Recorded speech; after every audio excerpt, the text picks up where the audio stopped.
Hey, welcome back. I'm excited that you are already on this class. That means you're making progress, and I love progress. All right.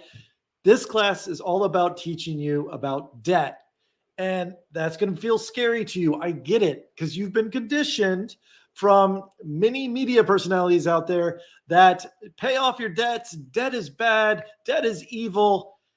And I disagree, and I'm going to show you the math on why I disagree. So this will definitely make some of you uncomfortable, and I get that. But if you believe in math, then it should make you feel a little bit easier. I'm going to show you a spreadsheet. I'm going to show you what I mean that debt is your best friend.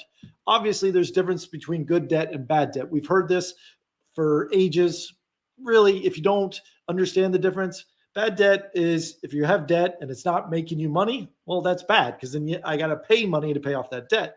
But if I have debt that's making me money, well, that's good debt because it's creating cash flow for me.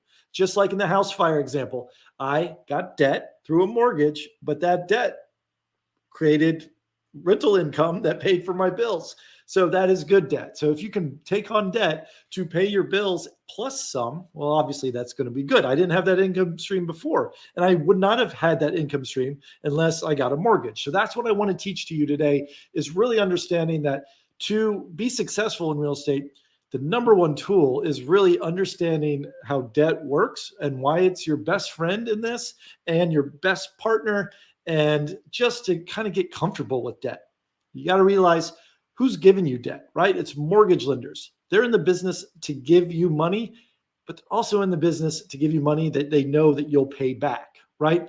They're the most conservative partner you'll ever find in real estate investing because they are stodgy bankers, right? They're going to make sure you got the right credit score. They're going to send an appraiser to the property. They're going to run their own analysis on what it can rent for before they decide to give you 80% of an investment. So if they're willing to give you money, that typically means this conservative third party has vetted the deal and also thinks that it's going to make money. It's not guaranteed, of course, but the way things are different now than they were during the 2008, 2009 crash, they didn't have this sort of safety net. They were just giving loans out, and now they've all learned their lessons. The laws have changed, and now they're really buttoned up on who they're giving loans to, and they're very, very, very conservative, even more so than they were during 2008, 2009. So that actually makes me comfortable if they say they can give me money, right? Especially for this deal. So just kind of use that as sort of another sort of check mark that, well, now if a bank gives me money, that's a good sign, right? Before it's anyone could get money. And that's just that wild, wild west days are behind us and hopefully never to return. But that's another approach to take to it. But I want you to take out of this lesson that you're going to have to think differently about mortgages.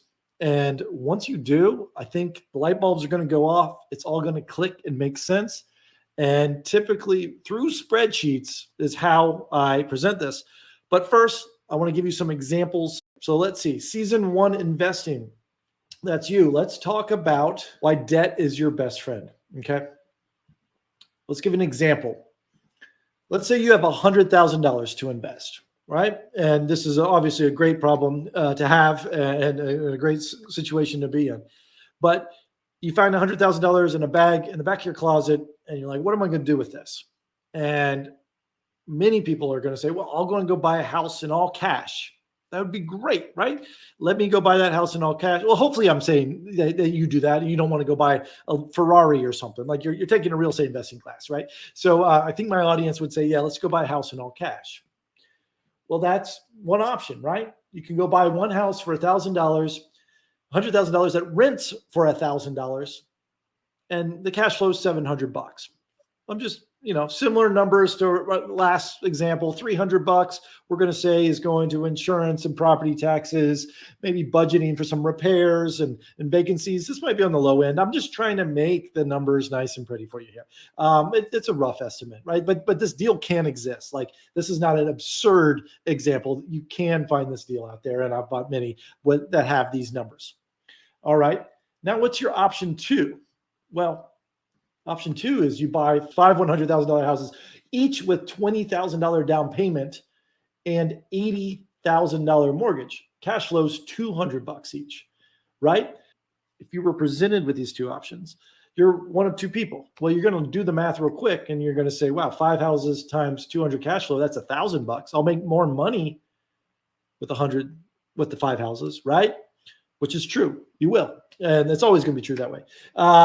In most cases, I should say. And then there's part of you that are like, wow, that's too risky. I don't want all that risk of having 4 or 5 mortgages. What if there's a vacancy? What if rent goes down? Oh, I can't sleep at night because I've got 5 mortgages. I'm going to present to you the opposite. You'll actually sleep better knowing what I'm about to teach you, that yes, the second option here is the one you want, and I'm going to walk you through why. I'm also going to answer some other worries that you may have. Let's see, maybe some of your worries include inflation, right? We covered that in the last example, house fire, like obviously 5 mortgages, the inflation example with the Snickers bar, that is going to be already solved. We've already talked about that, but there's so much more. That's just one of many, many reasons why you want the 5 homes. So let's take the inflation, and let's say you disagree with that. You just don't want to accept that fact that it's a great inflation hedge. Okay, fine. I've got like a dozen other reasons why you want 5 mortgages, and that's where I'm getting into the worries here. What if the rent goes down $50? Man, you can stomach that on 1 house. Can you stomach that on 5 houses? We'll find out. What happens when the rent goes up $100, right? A lot of people like to worry about the worst case scenario. Like, what happens if this terrible event happens? And I'm like, well, what happens if this great event happens, right? Or this likelihood event that the rent is going to go up. Let's see both sides of the rent story. What if you have 1-year vacancy? Wow, things must have gone really bad with the 1-year vacancy. And so, yeah, we'll tackle that and see what the numbers look like in a spreadsheet. What happens if housing prices go up or down by 10%, right? You want to see both sides. Don't just focus on the downside. Look at the upside as well. What happens if a house burns to the ground? Wow, that's going to be tough. So we'll walk through that example for you as well. What happens if one is sitting on an imaginary lottery ticket? Okay, what does that mean? I'll get to that in a minute, but let me show you the spreadsheet and we'll go from there. All right, so here we are. This is the example I just laid out. I put it in a spreadsheet. House 1, all cash and green. I made this green because cash is green, and many of you may have chosen the green. Did you choose it? Well, I want to change your opinion if you did.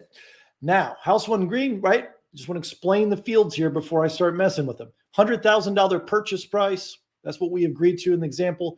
We're going to assume the rental income's $1,000. There's no mortgage because we bought it in all cash, and the expenses are $300. 30% of the rental income. Usually it comes in about 30 to 40%. So I just wanted nice round numbers here. But again, this house exists. It's out there. I bought several of them with these numbers. I'm not saying you're going to get the exact same numbers, but just know this is not an absurd example at all. That would mean there's about a cash flow of $700, right? That's assuming we're budgeting for maybe 5%, $50 of that rental income is going to vacancy, some for repairs, capital expenditures, like big expenses like roofs and siding and, taxes and utility bills that landlord might cover. This, the cash flow is about $700. And so that's monthly cash flow, $700. And in 1 year, $8,400. Not a bad investment. Put $100,000 in and you're going to get $8,400 back each year, back on that investment. Appreciation, we just bought it. There's no appreciation. There's no mortgage balance. My equity is 100. If I sell it, I get 100 because it's worth 100. Okay, that's the green, all cash explained. Now here's 5 orange leveraged houses, okay? Purchase price each, $100,000. We covered that. We put $20,000 each on each one. So we're assuming about an $80,000 mortgage. So that's going to be $500 a month on each of these. We're just going to assume all 6 of these homes, the one that we bought in cash and the 5 that we leverage, are all exactly the same, in the same neighborhood. They get the same rental tenant just to keep things equal. So that's why this also gets $1,000 of income, just like the one above. Also has the exact same expenses like the one above.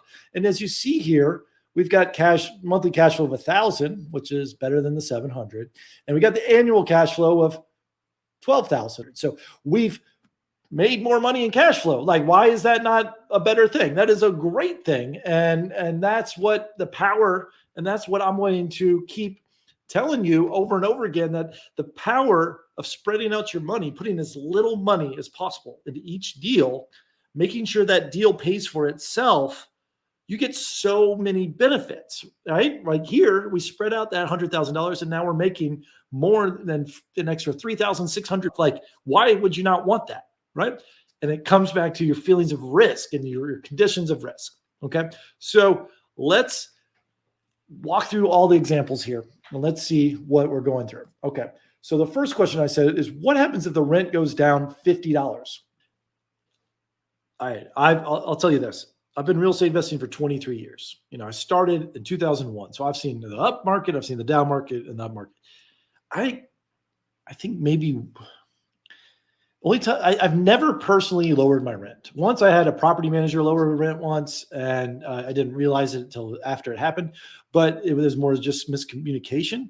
But I've never been in a situation. I've definitely not raised the rent once or twice, but I think everyone expects the rent to go up. Okay. Here's another way I think about it is, actually, I think tenants will stay longer if you raise the rent.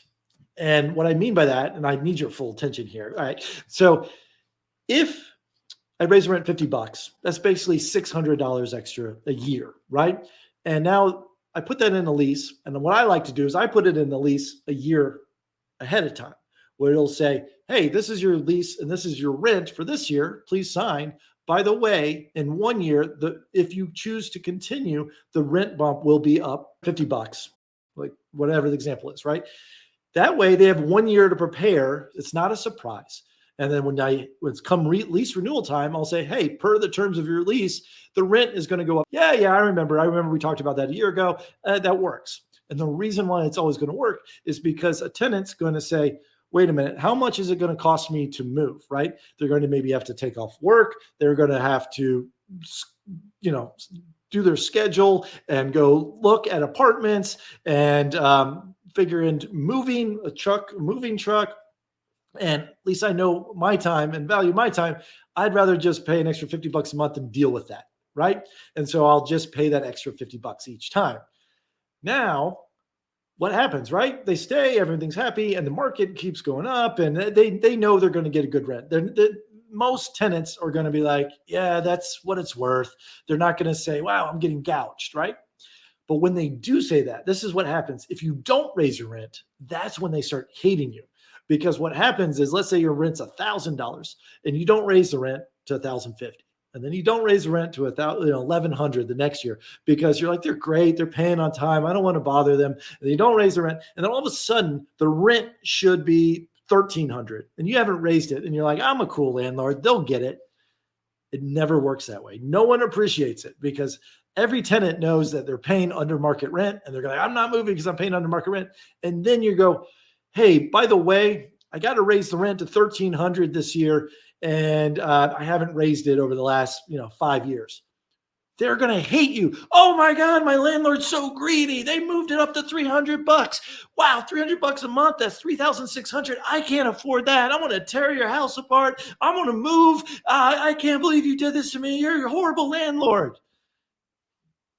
That's what they react like. It's just too shocking, and they can't absorb it. They're not putting that savings away for a future rent hike.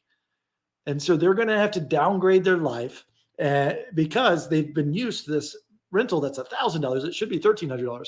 So when they go look at other thousands, it's going to be in a worse part of the neighborhood. It's going to be a smaller home, and they're going to hate you for the rest of your life because they've been caught off guard.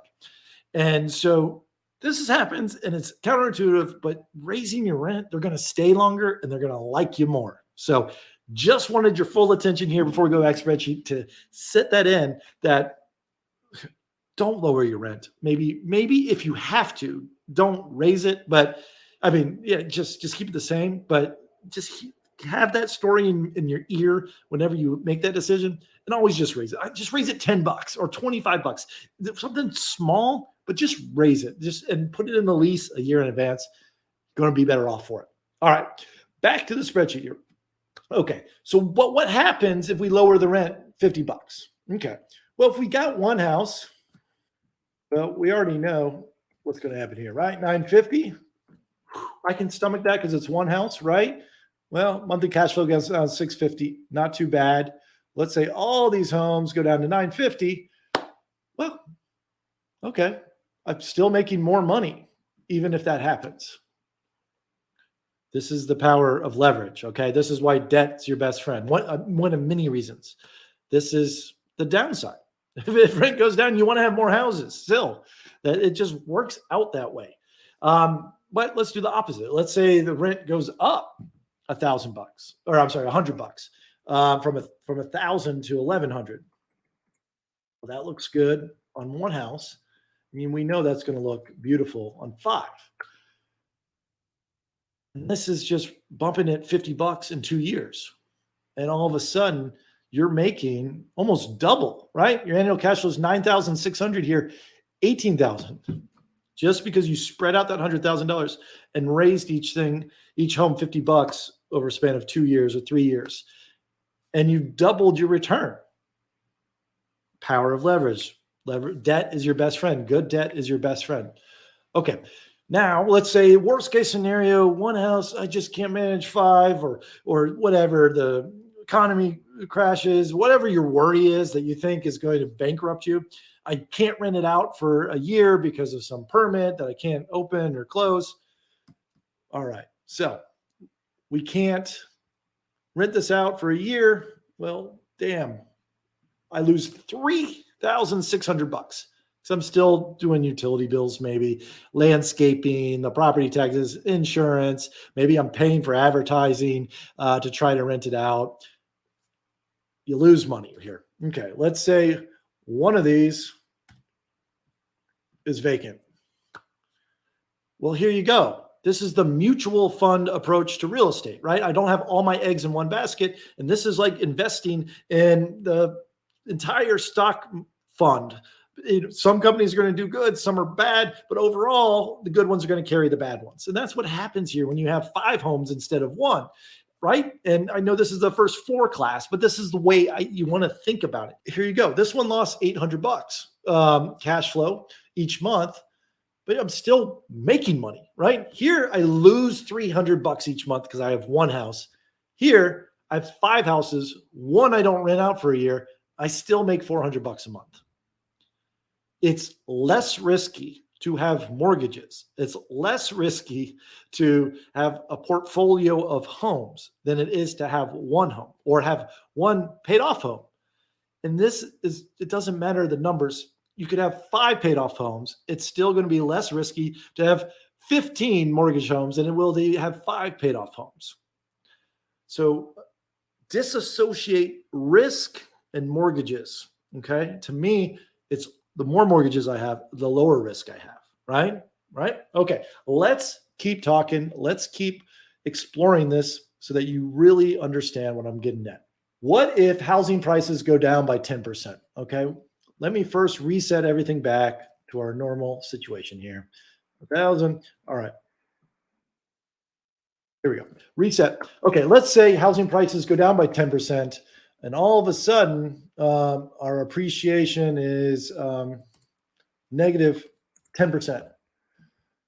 Okay, our equity is $90,000. Let's do that for here as well.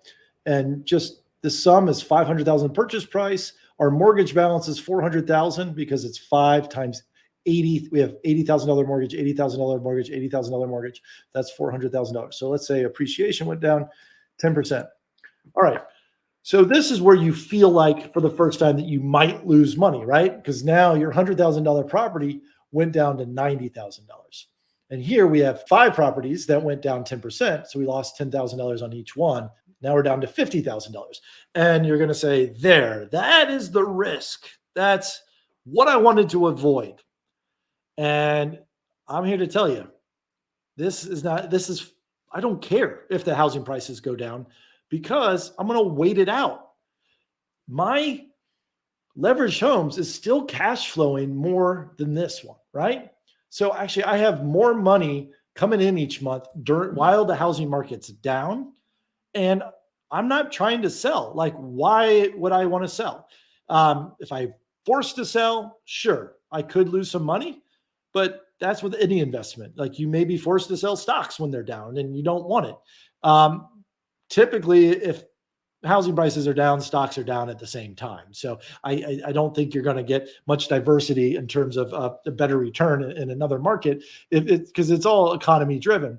But that's what's beautiful about real estate investing is based on cash flow is I'm just going to collect my checks until the housing market goes up. And then I'm going to sell if I want to, or I never sell. So let's do the opposite. What if the housing prices go up by a positive 10%? Well, there you go. I've turned 100,000 into 110,000.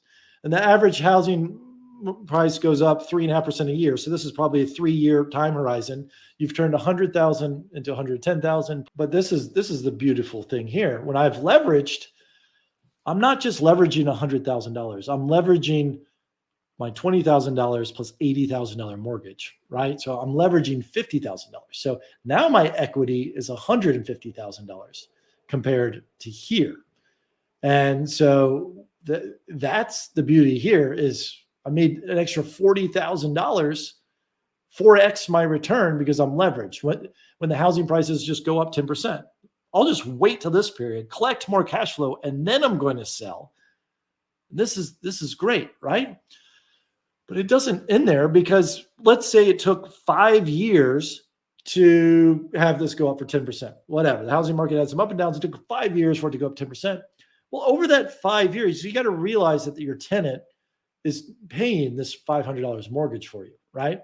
And portion of that mortgage is interest, and a portion of that mortgage is the principal balance on your $80,000 mortgage for each house. So if it took 5 years to get to 10% appreciation, well, this mortgage balance is not going to be $80,000 times 5 anymore. You probably paid off, let's say, $5,000, $75,000 now on each of your mortgages. And you didn't pay it, your tenant paid it. Wow. Now the numbers start looking better, right? You've turned $100,000 into $175,000. And you get more cash flow here. This is the beauty. It's a waiting game. Just wait it out and see where it goes. And this spreadsheet just keeps telling you mortgages are better and mortgages are your best friend, no matter how you cut it, right? And patience. So the only time so far it may be a loss is when it went down. But here's the thing. If it went down, you had one house, you could sell one house. But if it went down and you have 5 houses, you don't have to sell all 5. You could just sell one if you needed to get out of one house. So you actually have some options there that you don't have with just one. You want as many cards as possible, and you can play those cards off each other and you see what's happening. And likelihood is that maybe one property goes up in value, another one goes down. So if you've got 5, they probably balance each other out. One might go up 10%, another one might go down 5%, another one might go up 15%, another one might go down 30%. But as a mutual fund approach, again, they're all going to balance each other, and it's not as sporadic. You don't have as many highs and as many lows as you would putting all your eggs in one basket of a $100,000 property here. All right. The other worries, I tried to think of the worst case scenario. Let's just say one house burns all the way to the ground and it's completely worthless. You can't even sell the land. It's a landmine, and you're just wiped out. Well, what happens here? Well, obviously this becomes the value is 0 and you've got no equity, right?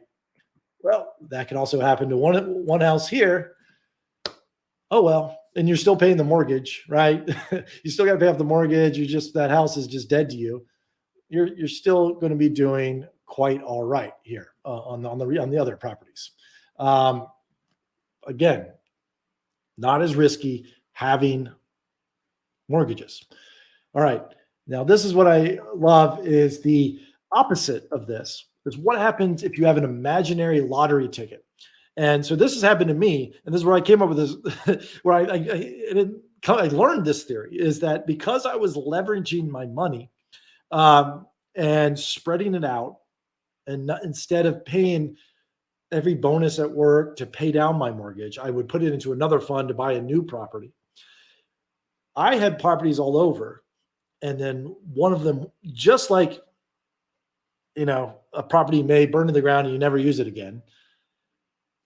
Actually, I didn't even mention this. If you have a house in all cash, you don't have to have home insurance. You should. And if it burns to the ground, you can't burn it back. But if you do have a mortgage, the mortgage company is going to require you to have fire insurance and home insurance. So if it does burn to the ground, they're going to build it back for you. And you're probably it's going to be worth more, and you're going to get more rent. And they're going to pay you rent. Your insurance is going to pay you rent during that build without even having to deal with tenants. So sorry. Yeah, you want leverage homes even when a house burns down, and for many ways. Sorry, back to the lottery ticket situation. Here's another reason. I had a couple properties in Brooklyn, New York, and I'm not a genius. I didn't know this was happening. It just happened. But the Brooklyn Nets, which are an NBA basketball team, decided to move from New Jersey. They were the New Jersey Nets to Brooklyn, and the Brooklyn Nets. I lived in Brooklyn when no one wanted to be in Brooklyn. It was like an ugly stepchild to Manhattan, and New Jersey had more clout. But when that team moved to Brooklyn, Brooklyn became cool. Businesses started moving their headquarters to Brooklyn, and prices skyrocketed. So that's what I mean. I bought 2 properties, 2 townhomes there that were duplexes on top of each other, like row houses. And they went up in value 5x. And it just so happened I got an imaginary lottery ticket. So if you look at this, let's say, chances are you have 1 lottery ticket here, you've got 5, and you may get lucky because you spread around your money and around your bets. And this one went up to $500,000 just overnight, right? Or, it was probably really took a year, but it just kept going up and up and up and up. And, even if some of these go down because of the schools or whatever, if you have that one that just skyrockets, you're going to be great. And it's hard to do that when you put all your eggs in one basket. Sure, it may skyrocket, but I had 2 properties right next to each other and they both skyrocketed. And so that is another reason why you want to diversify, build as many properties, because if you do get that rapid appreciation, that you can build wealth so fast just for being lucky. And this is when people are like, oh, Alan just got lucky. Yeah, I got lucky because I bought 5 properties in my 20s, spent every single dollar, putting 10% down or 20% down where I could, and just bought it for the $400 to $500 of cash flow. That's why I bought it. Yeah. And I would have been fine if that rapid appreciation never happened, because I bought it for the fundamentals of the long term. And I would have been fine if they went down in value, because I wasn't trying to sell. And they did go down in value during the crash, and they went back up, but my rent and my cash flow didn't change. So this is the beauty of spreading your money around. Now, the last thing I want to sort of cover is what lawyers like to cover. I just want to talk all the worries. Like you're worried that I'm going to get sued and I don't know how to be a landlord. Your landlord insurance is going to cover all of this. Okay, that's just regular insurance. They cover these sort of things, right? And it's your lease. It's a lease. You're going to get a lease. That's state law. You don't have to create a lease from scratch. Just talk to your local realtor or Google your state lease template, and there'll be whatever the law is. And everyone just follows what's in that lease. So it's basically a how-to on what you got to do as your roles and responsibilities as a landlord, and vice versa. If anything feels dangerous, fix it. Okay, you don't have to fix everything. Just if it's dangerous situation, you would fix it. Mold would be an example, or the roof is caving in, or maybe the foundation is compromised, something like that. If you get requests to fix it and you ignore it, and you continue to ignore it, that's you're opening up for situations where that maybe you're not providing safe housing. But if you're a normal human and you have other conditions, that's fine. You got to fix it. That doesn't mean that if a tenant wants a new microwave, that you've got to go buy them a new microwave. That's not a safety issue. If a tenant says my doorknob's broken and it takes you a week to fix it, that's fine. Or the handyman takes 2 weeks to get it, that's fine. Like, you've recorded it. That's not a safety issue. Okay. So that being said, lawyers love talking about this, of why you don't want a mortgage. or why you do want a mortgage. And what they say is, if you have a property that's $100,000 of equity, all paid off, and someone does hurt themselves, and it's some situation where you don't have home insurance, or your home insurance doesn't cover this drastic situation that has never occurred to me in 23 years, over 350 properties, or even my friends. But sure, it could happen. We want to talk worst case scenarios. That attorney is going to sue you and force you to sell your house because it's got $100,000 of equity, and they're going to try to collect on that equity.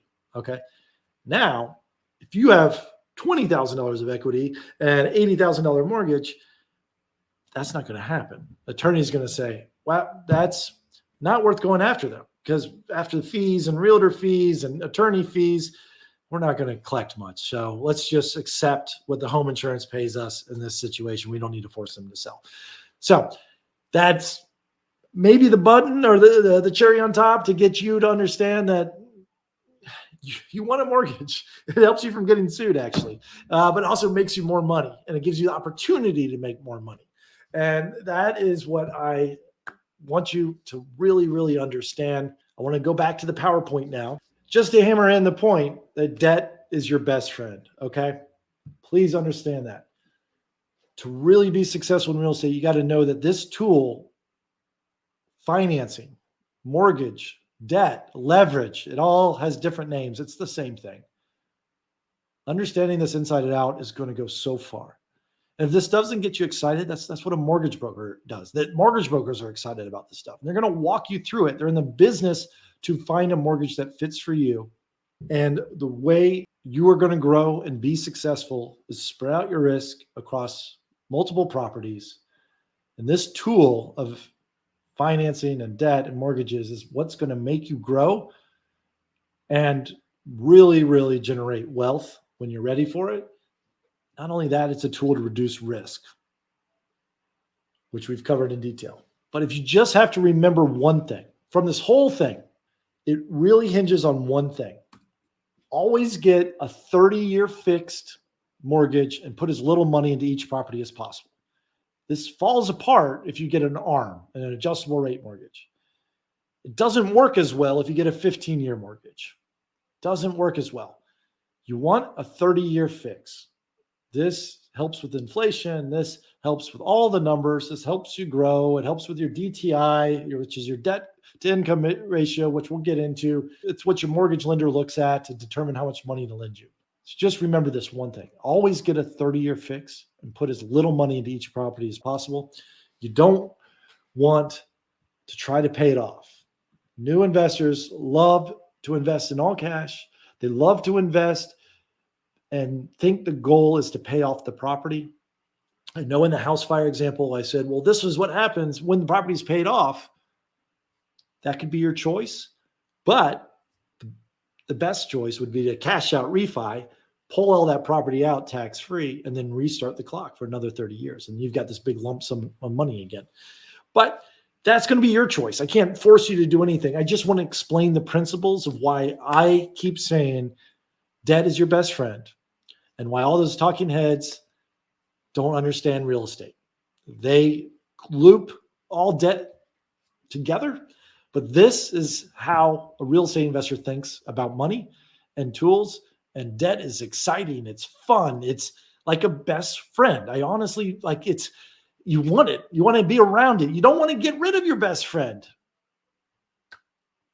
That's the point I want to make with this class. So moving forward in our next class, we're going to start talking numbers and finances and what this means for you. Just wanted to give you this exercise as a precursor so you don't just skip the next episode and next class to just say, I don't need it because I'm going to buy in all cash. I just want to give that precursor to say, I told you so, or at least I tried. Take my advice or not. I've been doing this for 23 years. I paid off my property in cash and I couldn't sleep at night. I just, because I was like, this doesn't make financial sense. So I just want to share that debt anxiety with you, all cash anxiety, I guess, and say debt should make you, a level of like a comfort blanket, like a best friend's hanging out with you, giving a hug. There you go. Let's get it.